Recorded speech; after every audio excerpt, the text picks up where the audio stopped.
You know, it's not often that Phil Spencer actually does something or calls out Sony or actually does anything that indicates that he cares about winning in the least. So it is interesting and worth noting when he actually does this, because like I said, most of the time he's pretty neither here nor there when it comes to the whole console war thing or actually selling consoles or anything. This is the same guy who said he didn't care if we bought his console, and now we have a situation where he does an interview and he's like, oh, we can definitely win and beat Sony. That's very, very interesting, and so definitely worth covering. Positive Xbox news. Who knew, right? What's up, everybody? Crapgamer here with Crapgamer Reviews, back with another video. Thank you so much for checking it out. I appreciate it. Please like, share, and subscribe. I would appreciate that as well. It helps out the channel, and it means a lot to me personally. If you guys wouldn't mind, you know, all you got to do is hit that bell or whatever. You know, if you don't want to support, that's fine too. So again, I'm going to link this so you can check it out clearly. You know, there is a rivalry between Sony and Microsoft. Whether Microsoft admits it, sometimes they do, sometimes they don't. But he is actually adopting more of an open attitude to where he is actually competitive.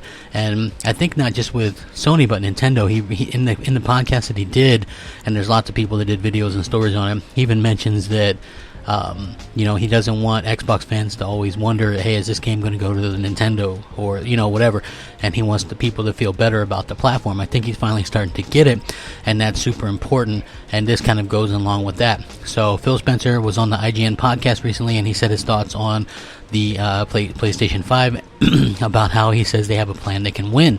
He says, I feel really good about how Xbox Series X lines up with the PS5.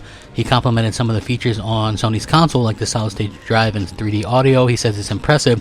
We like that. We saw the work they did with the PS5. He actually thinks that the Xbox is better, and he says we took a holistic view of our platform from CPU to GPU to RAM, the velocity architectures, latency, backwards compat. It took us years to get to this point. When we finally saw the public disclosure of the PS5, I felt even better about the choices we made on our platform. I expected that I would. Price, of course, will be important. It's starting to sound like Microsoft could have some kind of price in mind, but again, you know, if they're the same price, maybe Microsoft would have an edge. That would maybe kind of trick Sony if you think about it, because he's talking about feeling good. I have a feeling that these things are going to be $4.99. If it's true that those are $4.99, then I think that we're going to see some interesting stuff come launch of these consoles, assuming they launch this year. Who knows, maybe they launch next year, but it's going to be very interesting. He says, I feel good about the price we're going to be able to get. I feel good about the price and performance and capabilities. I feel incredibly strong about the package overall. So if they do cost the same, then I do think that that is a big win for Microsoft, and it's going to be interesting to see how Sony can react to that, because clearly Microsoft had the more powerful console.